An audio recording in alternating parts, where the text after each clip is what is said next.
minasan konnichiwa. අද අපි ඉගෙන ගන්න බලාපොරොත්තු වෙන්නේ ජපන් විභාගයට අවශ්‍ය වෙන සහ ජපන් භාෂාවේ මූලික වශයෙන් භාවිතා වන ජපන් වචනවල ඇතුළත් වන සියලුම සතුන් පිළිබඳවයි. එහෙනම් අපි වීඩියෝකට යමු.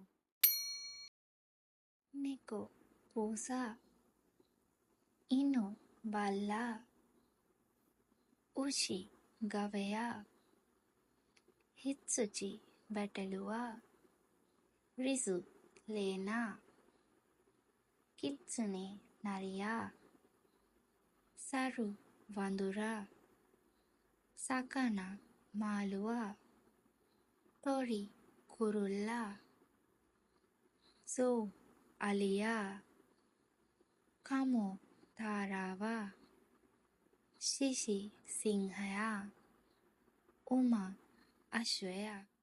එනම් තවත් වැදගත් වීඩියෝ එකකින් හමු වීමට බලාපොරොත්තු වෙන අතට ගිහින් එන්න. සයොනරා.